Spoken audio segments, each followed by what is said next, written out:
Welcome back to Whence Came You, a Masonic podcast featuring research papers and discussions related to Freemasonry.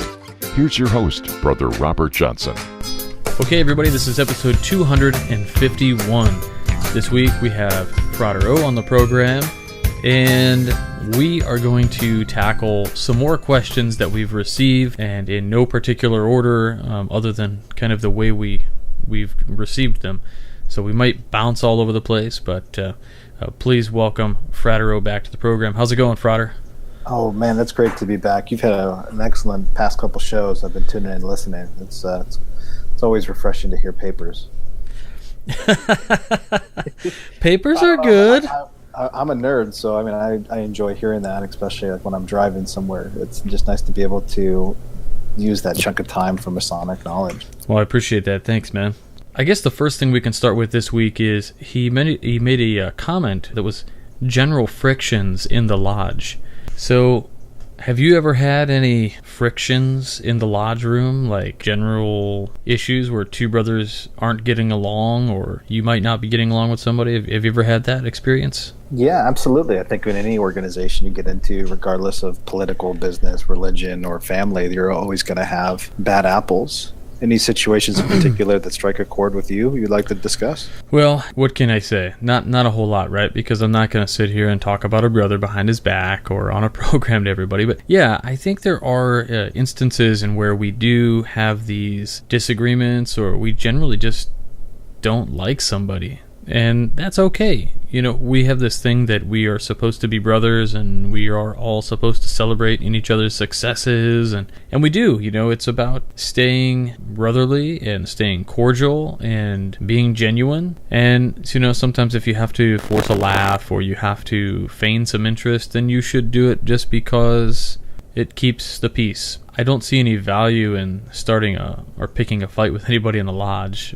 I guess if you have a huge friction with somebody, you would just want to make sure that you're keeping your distance. You're right. And unfortunately, you know, usually the situations work themselves out, and those bad apples always find themselves out of the lodge. And, you know, at the end of the day, all you can really do is send them love and move along, because they're on the darkened square. And we all, at one point in our life, has been there.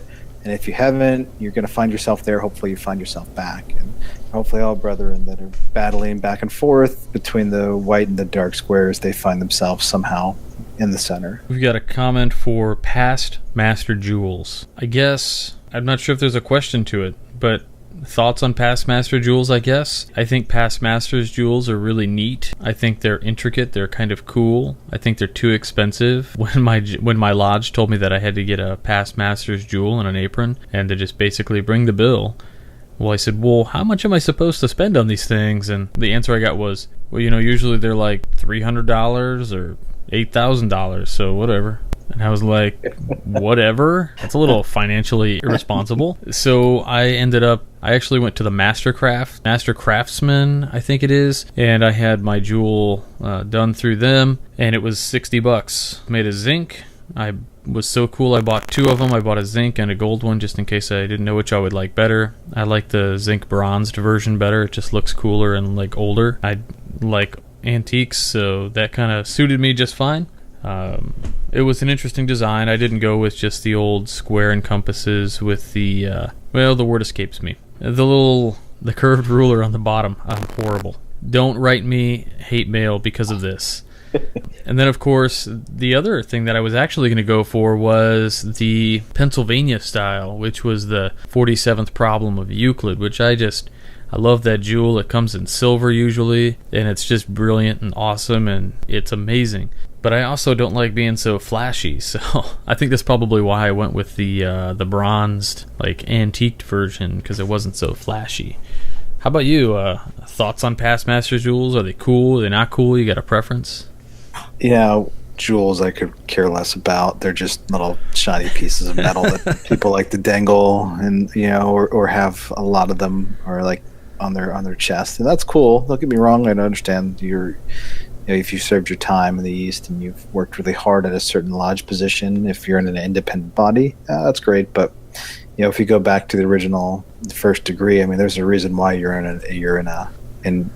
divested of all minerals and certain substances. Yeah, you got to agree to a point. I mean, in an organization that prides itself on not having egos, we sure have a lot of egos, titles, awards, and dangling medals. And Todd Creason a while back wrote a really funny piece about people who wear a million lapel pins. There's a part in the piece where he talks about fishing somebody out of the deep end of a swimming pool, and they fell in and they sank to the bottom because of the amount of lapel pins, and they were all rusty, and it was just kind of a funny piece, but love them or hate them. You always have more pieces of flair. Yeah. Do you have enough flair? You and if you like flair and you're listening to this, we have some beautiful lodge pins that we can. It supports the show. We're completely self-funded here, and it definitely goes back and helps. So if you like pens, that's right. There's the pitch right in the middle, right in the beginning of the show. Now we don't have to do it later. So there was another one, a comment on Freemasonry in the Middle East. Freemasonry in the Middle East is pretty interesting. It's really cool that you actually brought this up, or the question was asked, or the statement was given. I was recently in contact with the brothers of the Sovereign Grand Lodge of Egypt, which of course is clandestine. There are 3 lodges in Egypt. They had a Facebook post and it was like, congrats to our new entered apprentice. And it was really kind of cool to see these aprons. And some guy makes this comment. He said, that's not the way an entered apprentice wears his apron. And it was just the regular Master Mason style. And the Egyptian brother said, well, you should probably note that actually that is how our EAs wear. Our aprons are separated into 3 pieces. And then he posted a picture of his the Master Mason's apron for the Egyptian Grand Lodge, or the Sovereign Grand Lodge of Egypt. Amazing, really, really cool. Played on the heritage, the rich heritage of the Egyptian dynasties. It was really kind of cool. They are, of course, would welcome recognition, but I don't think that it's on the table at this time. But they are a serious organization, and they're really, really cool. So I had the pleasure to actually read their opening and closing ritual, which was awesome. Really kind of cool. But you have to almost wonder, Freemasonry in the Middle East, it's such a religious and powerful area for all of these kind of ideologies. Is it even safe? I mean, I've talked to some brothers who sat in lodge in the Middle East for military, and they're armed and they have their full armor on and everything, and basically, masonry in a war zone, and it seems really dangerous, and I'm sure it is. I almost wonder how dangerous it is in some place like Egypt or other places in the Middle East. There was a book recently written called, I want to say it's Masonry in the Crescent, and it's kind of the story of masonry as it regards perhaps in Islam. I'm not quite sure. I'll have to do some research on it. How about you? Thoughts? Masonry Middle East? That's Angel Millar's book. He's a great writer, and he's written some really good books. I do know this. I met a brother at the Grand Lodge of Massachusetts when I used to be a tour guide, and he told me a story on how their Tylers don't carry a sword. They have a legitimate AK-47 because Freemasonry is illegal, and it's the straight oligarchy. There, it's dictatorship, and so the whole idea of freedom and the whole idea of meeting together, and it is the real deal. It is like government officials and leaders and people that want to change the world or change their area of the world for the better are meeting. And so the Tyler is the last line of defense to allow them to escape. And he has a legitimate gun. It's the real deal, like it was for us in the 1700s here in America. Wow. Yeah, that's incredible. I couldn't imagine it. I mean, I guess we do take that for granted, this meeting, kind of these free meetings, we don't have anything to worry about driving to the lodge. But I'm sure Freemasonry, as it is in the Middle East, can be dangerous. I'm sure in some places it's probably totally fine and just as free, but it is a volatile area out there, or can be, I should say. God bless and kudos to all those brothers who make those trips.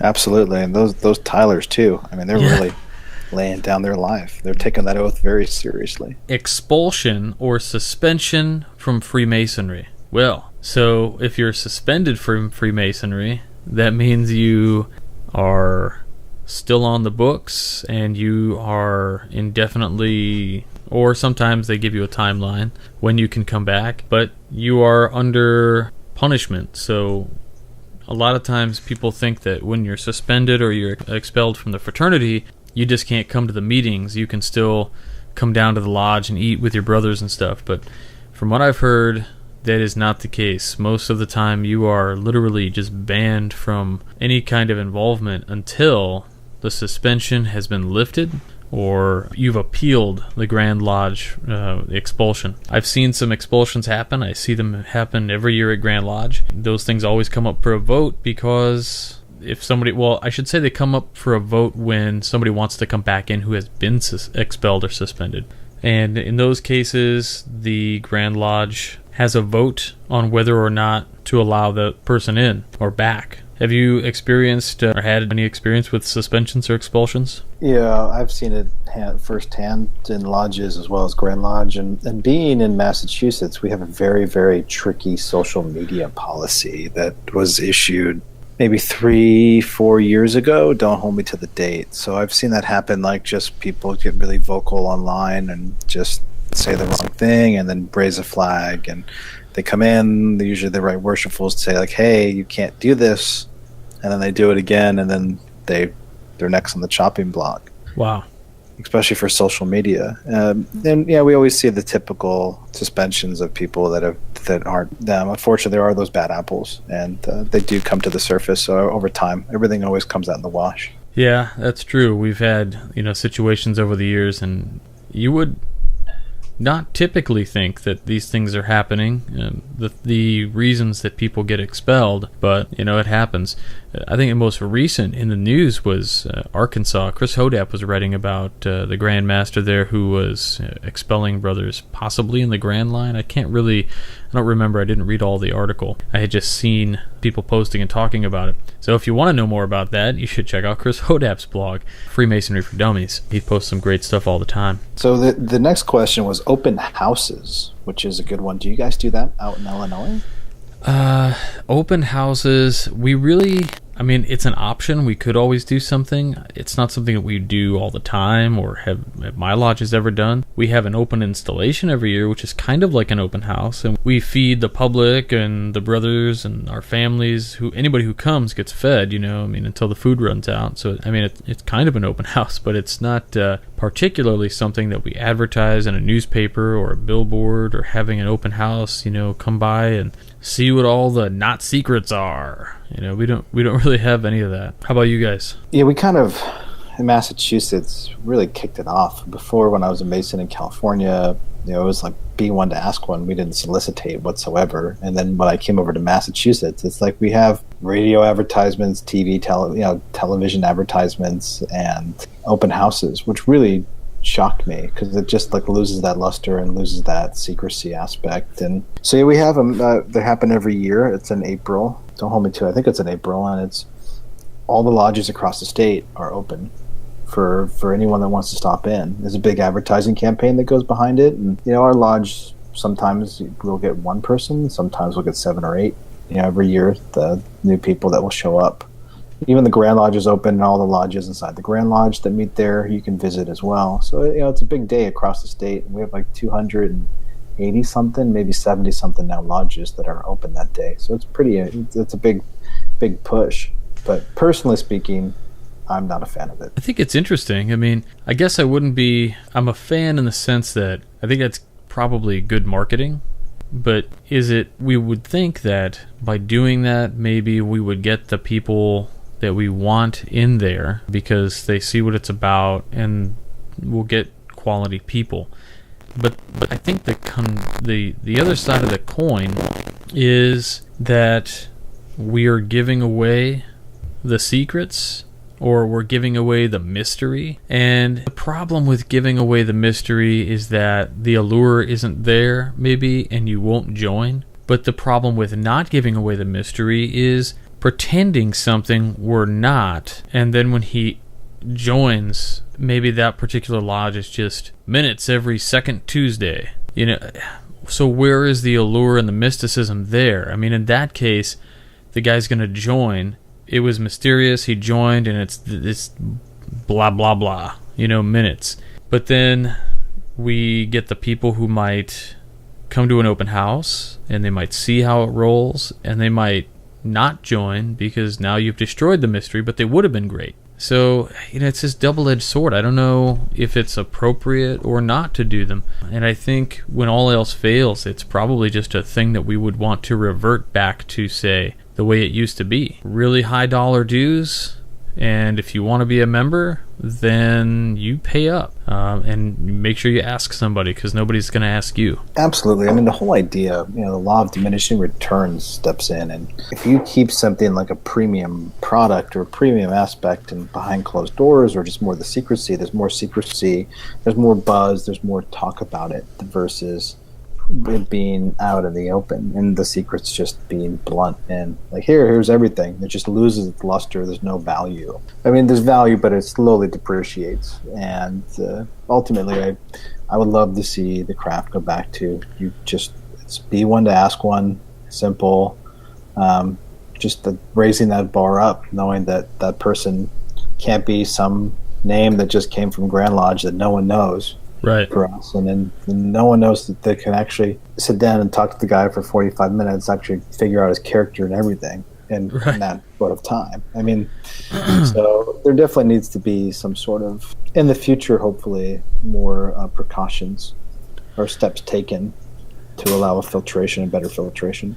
Well, it's kind of interesting. I think that almost the craft is doing its own cleaning house. We are having this thing where men are joining, and everybody's complaining that men aren't joining as fast as people are dying off or being suspended for non-payment. And I don't think that's a bad thing. I think that the craft is going to refine itself down to a solid number. And once it's down to that solid number, like it might just hang right at that level. We're about 1.2 million members right now. Who's to say that Masonry, the MSA started taking numbers in like 1924 to know how many Masons we have in the United States. But at the absolute heyday of Masonry, what I would consider the Golden Age, anytime between probably 1750 and maybe 1890, 1895, that kind of mysticism, the mystical and really interesting aspects of the craft that I find interesting, my golden age in Freemasonry. How many members did we have back in those days? It wasn't 2 million. It probably wasn't 1 million either. It was probably a little bit more elitist. It was probably, I would guess, 500,000 to 600,000. And if Masonry as a whole in the United States drops to 600,000, I don't think that's a bad thing. But it is a bad thing if you're trying to have a Grand Lodge that wants to operate in the way it is operating right now, which is, helping lodges with tax breaks for their building and providing educational materials and having big events and, Grand Lodge sessions. So that, all that costs money. So it is interesting. I don't know. I don't see a bad part in dwindling membership down a little bit. You and I are on the same boat on that. It's definitely needs to happen. And it's happened in the past. It always happens, and that's just the way how things ebb and flow. And to be able to become great again, or really bring back that luster, as by distilling that down to its alchemical formula. So we've got a thing on here for etiquette in visiting lodges. I think this pretty self-explanatory. Are you polite? Wear what you normally wear to your lodge. Nobody will fault you. But it might be a good idea to check the lodge Facebook page or the lodge website, or contact the secretary to maybe ask what the dress attire is. And we all know that if you're doing a degree, then if I'm going to go visit a lodge that's doing a degree, I typically won't wear a tuxedo unless they tell me to, because usually just the officers are in tuxes. But I always wear a suit to any lodge I'm visiting, unless it's in my own district and I know how that lodge operates and the typical dress of those lodges. But I'm always in a tie and a dress shirt and pants.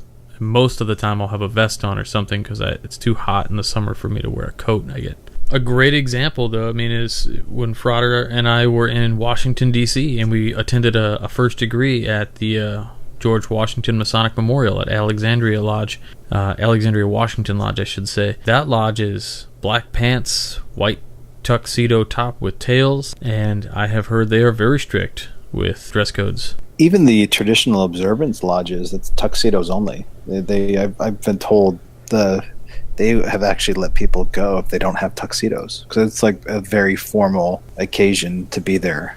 For me, if I'm always visiting another lodge in the area, I always just call ahead, leave a message, email the secretary, let them know, just ahead of time, just a heads up, like, hey, you guys still having a meeting? Just because you don't want to get there, show up, and then there's no lights on because there's no candidates, or they decided to do it earlier than what they put on the website. Right. I have to send a few emails out, actually, because I'll be in the Dublin, Columbus, Ohio area in like 20 days. So I'm going to hope that I can go visit a lodge while I'm out there, maybe Monday night or Wednesday night. Hopefully somebody's meeting. I probably won't be able to do anything Tuesday night, but it should be interesting. Yeah, definitely contact those secretaries too, because also I should mention that if you're an entered apprentice or a fellow craft, usually it's typical that you would need to be accompanied by a master mason of your lodge before you could actually step foot in another lodge. So make sure you're following those protocols. What else is on here? Balancing innovation with tradition. Well, that's a really good question. I don't even know how to answer that. Yeah. Should we skip it? We can't skip it. Tradition and innovation. Well, you could make the argument that because masonry is a progressive moral science, that the tradition is in innovation. Innovation is our tradition. I mean, to the extent of how we are becoming, or how we stay valid in every age, how we stay valid in every age and country, I guess we would say, right? That's part of a lecture, I guess. It is an interesting question, though, for sure. How many of you listeners out there have created a Facebook page for your lodge and then had to take it down because somebody complained about it? How many brothers out there decided that they wanted to create a lodge website and they just did it, and the lodge had a problem with it, or your Grand Lodge had a problem with it, or the issue is we're a society, we are a organization that prides itself on progression. We are the best of the best, hopefully, and we should be utilizing the tools that we need to stay current. I think the Grand Lodge, the United Grand Lodge of England, is doing a pretty sweet job. They've got a magazine, an online version of it. They've got a great website. They're rebranding their look. I'm not crazy about the new square and compass logo they have. It reminds me of the Rolling Stones album cover, but I think at least they're trying. They're innovating. They're making good innovations. However, there is that verbiage too that we have, that is, we won't make innovations into the craft. So it's a really weird thing to play with. Do we change the way we do certain things and keep other things? I mean, when we say traditions, when you say innovations, are we innovating the actual degrees, or are we talking about how we do and how we become public and how we share? What do you think? With all this technology that's happening and innovation, you pose a really good question. You hear about these virtual lodges popping up online, and you can attend these lodges and literally just via Google Hangouts or Skype or some sort of connection. So it's interesting if that ever does move forward with the whole innovation aspect. Personally, I'm a fan of just simple tradition going back to the ancient way, because if you think about it, I mean, at least me, if I'm going through a degree and if I'm coming through this history, this lineage, I want to follow the same footsteps every great person that has before me. I don't want it to be skewed. I don't want it to be a submarine degree. I don't want it to be something that's been changed where it's lost its value. I want to be able to experience the same thing. So for me, tradition is really important. Innovation. I think when it comes to a mystery school, it's not that important. I can definitely respect that. Innovation, I think one of the best examples of innovation there is today, and I'm not going to say it's good innovation, I'm just saying it's innovation, is the Northern Jurisdiction's latest survey. They sent this survey out, and it was all about, would you like to see degrees on video from home? Would you like to do this? And see, I'm a fan of innovation as far as like, hey, let's get a lodge Facebook page and celebrate what we do. I'm okay with that. What I'm not okay with is making innovations to the actual initiatory experience. Don't change the way that we wake you up. That's not cool. And I don't think it's effective. And yes, you may have gotten a great view of it from the sidelines when you were part of a massive raising or something, but it's not the same. It really isn't the same. And I don't think that there's anything wrong or you're any less of a brother for having gone through it that way, because we all give the same, but I just don't think the lodge did you any favors by letting it happen. Innovations in ritual, not a fan. And when I say that, it doesn't mean like I'm just by the book ritualist. I'm a big fan of, if you can't remember a word, then use another word. I don't care. For me, the point is the experience of the candidate. Did the candidate have a great experience? And I think it's important not to do an innovation there. That is a great question. So the next one was concealed carry in lodges. I'm sure you've heard about that one situation, unfortunately, happened in, I think, the state of New York or Jersey, where they actually had a gun that was part of the ritual, and it was supposed to have blanks, and it didn't, and it shot the candidate. This is a horrible, unfortunate situation, and what they were doing was very clandestine, and it's not by any means traditional Masonry, and is not endorsed by any Grand Lodge in the United States. Yeah, I do remember reading about that. I think my position on concealed carry in lodge is that if you are a law-abiding citizen and you have a concealed carry license, that it should be concealed. And I don't think if I can't see it, I don't care. I'm a proponent of the Second Amendment. I'm not an NRA guy, but I will say that it's up to each individual lodge, I think, to make that policy. The constituents of an actual lodge need to come together to make those decisions for themselves. I don't think that's also a policy that a Grand Lodge should be handed down. For instance, the Grand Lodge of Illinois, this came up a couple years ago, and somebody had put a motion, I think it was in the minutes or in the proposed bylaw changes, that the Grand Lodge address concealed carry, at least in the state of Illinois. And the state of Illinois basically said, no. We leave this up to the individual lodges to decide the fate of each individual lodge. I mean, it's your lodges. We're not going to decide whether you can conceal carry in a lodge. It's your lodge. So that was really cool and really progressive of them. At the same time, though, on their website, if we go through our lodge stores that we have online, we can order no guns allowed on premises stickers if we want. So I mean, they're facilitating if they want to do that. But again, if you're a concealed carrier, obey the law. That's all I can say.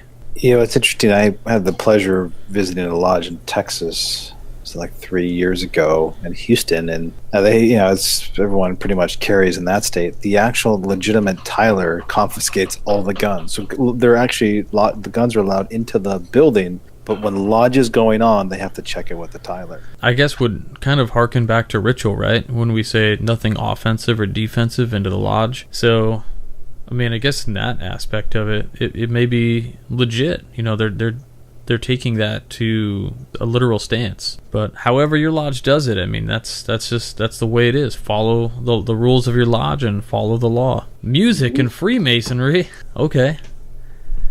Well, we could definitely go quite some time on this topic alone. Yeah, music and Freemasonry is I mean, it's a staple. It's one of the 7 liberal arts and sciences. You have of the quadrivium, which is the latter 4, which is arithmetic, geometry, music, and astronomy. Of those, you have what we say arithmetic is numbers, geometry is numbers in space, music is numbers in time, and astronomy is numbers in space and time. So music being numbers in time, there's just so much you can do with that. The vibration, the sounds, the importance of sound. It goes on. And Masonry has such a rich history in music. If you get into the study of cymatics, which is pretty cool, it's just the study of geometric shapes in space or in metal. What they could do is they could take these grains of rice and put them over like a bass speaker, and they'll hit certain notes. With each note, all the grains of rice will actually form like mandalas or mandalas, however you pronounce it. But going back to Freemasonry, I mean, a lot of famous Masons Mozart in particular, he was a Mason, and don't hold me to it, I think Voltaire, he was also a Mason as well.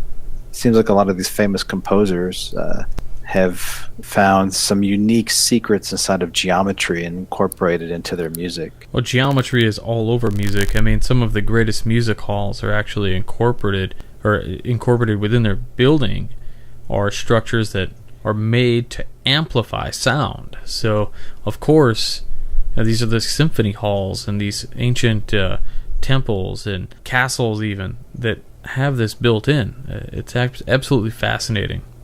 There's a great show. It was called The Code. I think episode 1 or 2 has a really good talk about sound and the shapes of sound.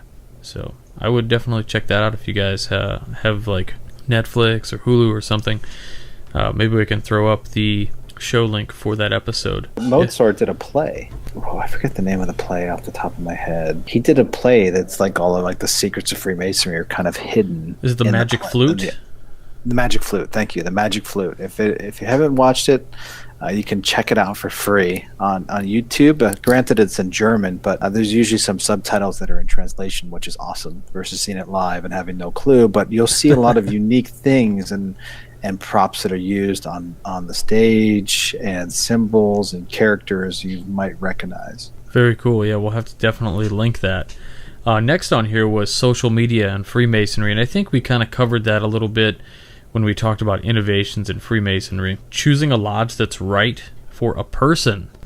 I find that a really interesting topic because normally I'm the guy who just joined the lodge that was close to my house.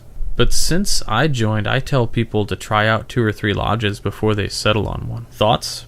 Oh, absolutely. You and I have kind of been the same page. You know, to explore, if you're not a Mason yet and you're listening to the show, check out a bunch of lodges. Don't just go to one. Go to experience each one, because each one kind of has its different flavor, different personalities, different history, different lineage. I mean, those are all massive factors into it. And ultimately, too, I mean, there's some lodges that have become very stagnant and it's become a good old boys club, which is unfortunate. And it can be very old and stagnant. And you get to some of these other lodges where it's young and vibrant, or there's some active lodges that have both that mix between the stagnation and the young. So you have to find what's, you know, what you're looking for and what your expectations are. Or even if you're a Mason now and you're not happy with your lodge, travel to some other lodges. Check them out. You know, there's plenty of them in each state. They're massive. And usually you're always within probably a 20-minute drive of 5 lodges. At least up here in Illinois I am. And I know it could be harder to find a lodge if you're in a more rural area, you know, out in Arizona somewhere, or anywhere where there's large vastness of space in between lodges. And hopefully you can find one that works out for you. I know it is difficult. So we got one on here for handling conflict between brothers. That is a difficult question. How do you do that? Are you a mediator? I'm a secretary at my lodge, so guys come to me with problems and issues sometimes and try to just mediate and be the best I can be and try to understand a brother and try to understand both sides and try to be conflict resolution. But, you know, I don't usually want to get mixed up between 2 bros. That's kind of their business, right? Yeah, that's a tough situation. So if you're not in a officer's position, if there's something serious that's going on, I mean, that's a very variable question. So we'll say if it's something in regards to being in the lodge, you should bubble that up to the proper people that are in authoritative positions to deal with that effectively. There is such things of Masonic trials that can be brought upon people, and those are pretty serious. But ultimately, again, if I'm not in an officer position, I kind of step back and allow the authoritative figures deal with the situation. But if you're in a situation where that can't be done, you definitely have to step up to the plate and deal with it. 1-day classes. Don't do it. Wait. Don't do it. Listen, there's a time and a place. I get it. If you have a chance, don't do it. If you gotta be deployed or you got something you're moving, then it's your only chance to get it done because you don't think you'll finish it in the next place you go to, fine.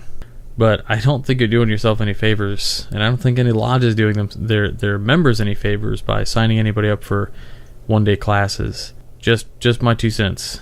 Yeah, we've pretty much rehashed this a few times in some past episodes and on our dislikes on the subject. And if you're listening and you're thinking about doing it, like Robert said, don't go for it. Just go through the traditional method. Again, some other states or countries, actually countries like Italy, especially, it's down South America and Brazil and Venezuela, they take it hardcore. Like each degree takes a time. It takes sometimes 1 to 5 years to get your Master Mason degree. And there's a lot that's presented in each thing and each degree when you're there, where you're going through it. So it's important to be able to just keep your eyes open and being able to try to absorb as much as you can. And it's like drinking through a fire hose. It's difficult.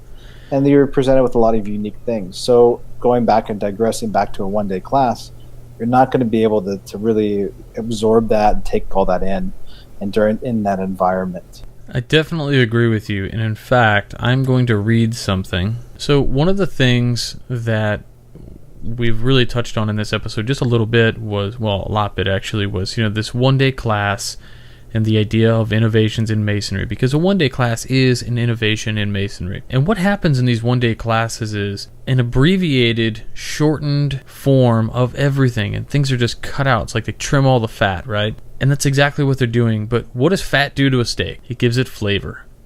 And so they're cutting out the flavor of the degrees. One of the interesting things that you can find online, maybe like on webarchive.org, are the degree rituals of the Supreme Council 33rd degree Ancient Accepted Scottish Rite for the Northern Masonic Jurisdiction in the United States of America by C. DeForest Trexler, 33rd degree. Copyright 2008, Supreme Council 33rd degree Ancient Accepted Scottish Rite, Northern Masonic Jurisdiction, all rights reserved. And this is really just a history of each of the degrees. And it talks about every degree, and it's kind of like, hey, this degree started here in the Franken manuscript. It went through this change, this change, this change. These people argued about it. They decided to cut out this stuff because it was deemed that it wasn't whatever. It was a rehashing of the same old King Solomon story in the temple. And so they really cut a lot of that stuff out. But one of the interesting things in here is it actually says why they do what they do. And I'm going to pull that up, and I'm just going to read it for you because I think it is interesting. So on page 12 of the degree rituals, it states matter of style. Again, this is the Northern jurisdiction.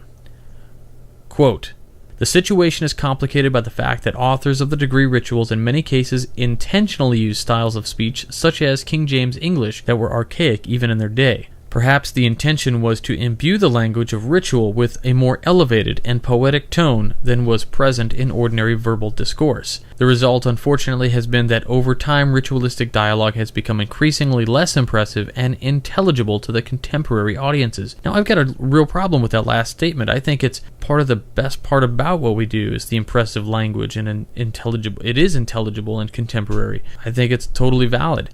But here, in the last paragraph, is the worst part of all. And I say worst, I mean maybe it's bad, maybe it's good. I don't know what the listeners, I don't know what you guys think about this, but it says audiences of the early 20th century also were accustomed to lengthy theatrical performances featuring long monologues. In contrast, contemporary audiences, conditioned no doubt by modern media, expect and tolerate only much shorter presentations in which thoughts are communicated in brief exchanges of interactive dialogue in the nature of everyday conversation. In other words, the message of the degree ritual must be communicated with a shorter audience attention span. Basically, they're just insulting everybody, telling you that you don't have an attention span, and that's why they changed it. So that's my take on the one-day class. Everything is just stripped out of it, and the dialogue is taken out, and the meat and the flavor of the degree is gone. So that I'll get off my soapbox. I think that's a great place to end it. I mean, wow, that hits home. And it's a hit home with a lot of Masons. So if you are a Scottish Rite member of the fraternity and you shoot me a copy of your dues card, I will send you that manual that you can no longer get. It used to be hosted on the Northern Jurisdiction's website, and then they took it down. And so I'm not sure why they took it down, but it's out there. The bell was rung, and it's on archive.org. So, I mean, you could just find it if you want to. There's nothing you have to sign into to get it. But that said, it's out there. I hope you enjoy it. I hope you read it. It is an interesting read. There are some things that the Northern Jurisdiction has actually kept from the Franken manuscript, whereas Pike rewrote and got rid of certain things in the Franken manuscript. So there are some original stuff in the Northern Jurisdiction. It's not all submarine degrees and Civil War degrees. There are some interesting things in there as well. I enjoy both rights. I think both Scottish rights do a fantastic job for what they're known to do, but it comes down to what flavor you enjoy. So, but back to the one-day classes. Don't do it if you don't have to.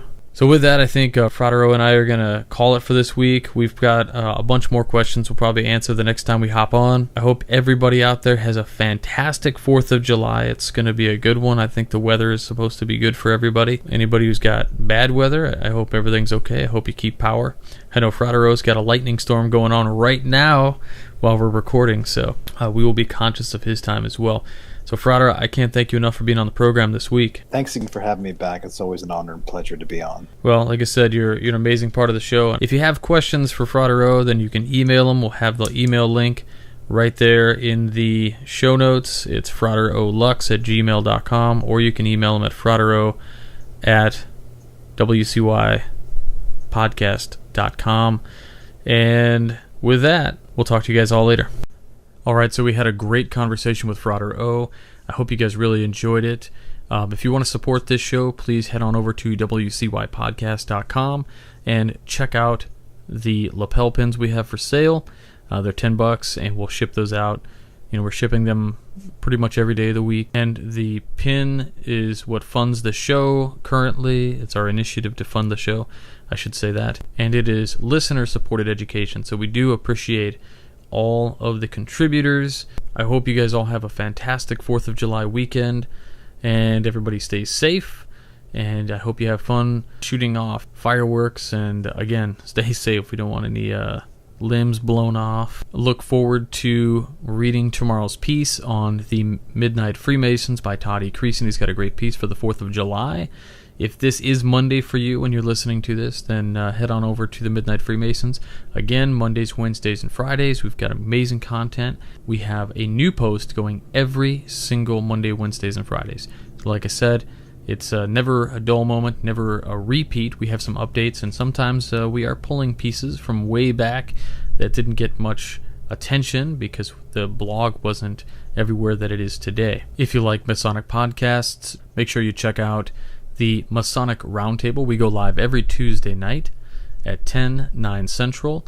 It's a great time. You can interact with us via social media. While we're doing the show, we'll answer your questions when we hit the social media mark at about the 45-minute mark in the show. And I've had a few people ask me about the famous Freemason segments that we do and why we're not doing them anymore. We kind of phased them out. There has been so many that we've done, and it's getting harder and harder to find them. However, if you know of a famous Freemason that we definitely haven't covered, go ahead and send me an email and a little bit about that famous Freemason, and I will read it on the program for everybody to enjoy and give you a nice shout-out on the program. And speaking of shout-outs, I do have to give a shout-out to Brother Thaddeus Mangalino, a Master Mason of Lodge Observance 654 in Oakleigh, Victoria. He's down in Australia. He said he loves the podcast, and especially when we interviewed some brothers from Australia. So he's talking about Wayne Greenlee and Brother Jack Aquilina, who now heads up the brand new Great Cool podcast in Australia. It's a fantastic podcast, and you guys should check that out. We're going to hot link that also. But Brother Thaddeus says he had a quick question. Is the famous radio commentator, author, and speaker Earl Nightingale a Freemason? The reason he asks is that he exudes qualities in his writings and recordings of a Mason. Specifically, he mentions his classic recording, The Strangest Secret, in which Nightingale mentions the Great Architect and uses the Great Architect reference when he mentioned to a higher being. I have only heard that within the lodge. And that is true. That is something that is pretty unique to Freemasonry. I couldn't actually find anything, Brother Thaddeus, that showed Earl Nightingale being a Freemason. However, I did find several things claiming that he was, so people making the supposition that he had been. But again, he says, thanks for the great podcast. You're very welcome. We do this show for you guys. It's an educational thing that hopefully this fills a void or adds to your Masonic education, and we really do appreciate it.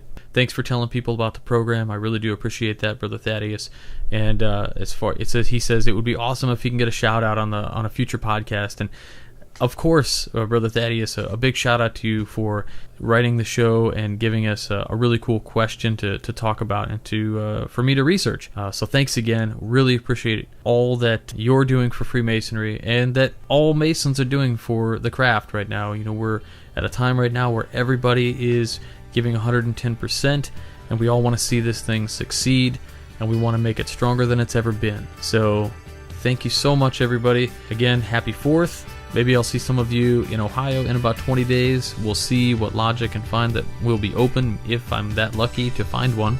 And I hope to talk to you guys all next week. We'll have a really good book review by Worshipful Brother Adam Thayer. And I think the week after that will be the week that I may be putting together the show for the week of that I will be in Ohio. And that week I'll have Brother Adam Thayer as our guest host. So that's it for this week. I hope you enjoyed. As always, stay on the level. For Whence Came You, I'm Robert Johnson. You've been listening to Whence Came You, a Masonic podcast featuring research papers and discussions related to Freemasonry with your host, Brother Robert Johnson.